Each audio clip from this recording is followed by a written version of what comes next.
Chicken leg is the best choice for Kung Pao diced chicken because it tastes fresh and tender. Sometimes people use chicken breast meat, which will affect the taste. First, remove the chicken leg bone. Bone removal is actually very simple. First, cut the fascia on the bone. The boneless drumstick was beaten with a knife. This makes it easier to taste when pickled.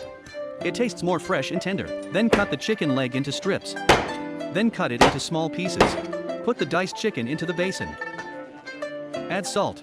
2 chicken drumsticks. Let's put in a gram of baking soda. This will make the meat more smooth and tender. Then add onion and ginger water to remove the fishy smell. Add pepper and cooking wine, and then stir well. Stir the chicken to make it sticky. Then add onion and ginger water. This onion-ginger water should be prepared more. Add in several times according to a certain amount. This can be fully absorbed by chicken. Then add a tablespoon of potato powder and stir well. Then add a little edible oil. This will make it easier for us to cook. Play a role of isolation. Stir gently. When the chicken is ready, marinate it for 20 minutes.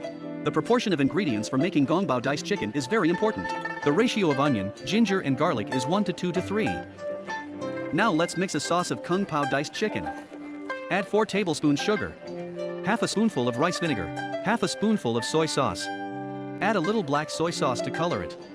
Then add salt, sesame oil and pepper. Then add water, starch and stir evenly. This sauce can also be used in other dishes. Everything is delicious. Kung Pao eggplant, Kung Pao tofu and Kung Pao diced meat are okay. Traditionally, Kung Pao diced chicken is not fried. Stir fry directly in the pot. It's also easy for us to make it at home. After the pot is heated, let's put in oil. When the oil temperature reaches 50% heat, let's add the marinated chicken.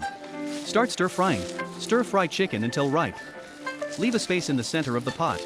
Add dried chili and pepper. Stir fry the pepper to make it fragrant. This chili takes longer to fry.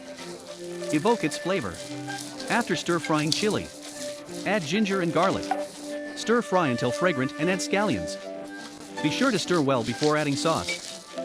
Slowly pour into the pot and stir fry evenly. Let the sauce wrap the diced chicken tightly. Add peanuts. Pour in red oil and stir fry it evenly before coming out of the pot. Turn off the fire and put it on the plate.